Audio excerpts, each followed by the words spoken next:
Alright, great. Welcome back to Rocks and Roots Runner channel.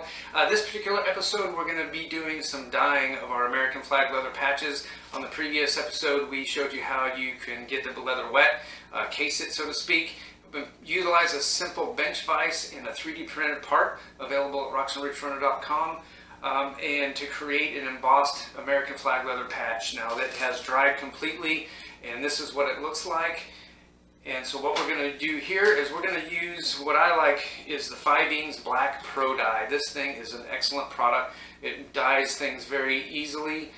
The sheen on it after you apply a leather sheen to it afterward is phenomenal and it's very durable. So we're going to show you how to use this, and then if you do purchase my stamp at rocksandrootsrunner.com for the American flag, which is it's actually in stamping right now. But if you do purchase the 3D printed part and you get 3 of these patches, I've asked you if you want me to purchase them back to use the Black Pro Dye on this, and I can do that for you. It's just to kind of help you get your Etsy shop going if you would like. But again, what we use is very simple. Just make sure this flag is very dry, usually overnight, and then you want to grab a wool dauber. And the Fiebing's Black Pro Dye is available on Amazon.com. Usually Prime shipping will get you right away.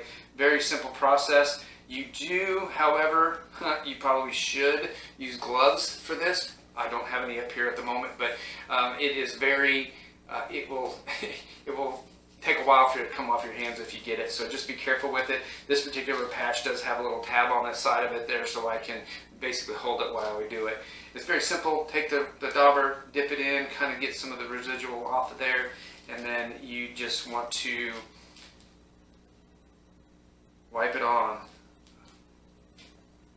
Just go around the perimeter and then back and forth to cover it completely. And you can see, I mean, it runs pretty well, and that's pretty much all you have to do with that. So it will sit there and it'll dry fairly quickly.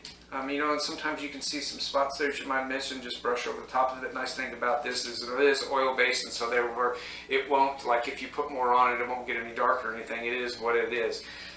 It's when the first time you put it on, but just be careful with it, because if you do get it on your hands, it will definitely take a while to come off. I've already got some on me, but that's okay. So that's what we want to do with our Black Pro Dye. One thing I want you to see, and I'm not sure if it'll pick it up on this camera, but these patches do have a ridge around them, and this is basically a trim ridge. And when I stamp them, it just made it really easy to do this trim line around the edge. It's kind of depressed, and you can see it. And so then that way, when it's done and dry, it looks like this, and then I can cut around it.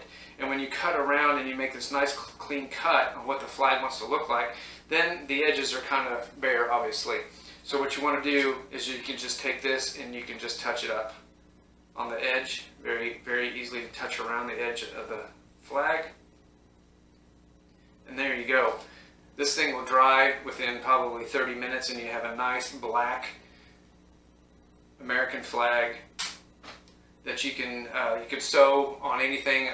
You can actually do, put stitching holes in it with stitching chisels. You can glue them on. I've used fabric fusion and adhesive, works very well. I've also heard about people putting Velcro on the back to where they can move it around for different things. So after this dries, I also like to put the leather sheen on there. This is by Fiebing's as well. It makes it a nice color, kind of glossy black a little bit.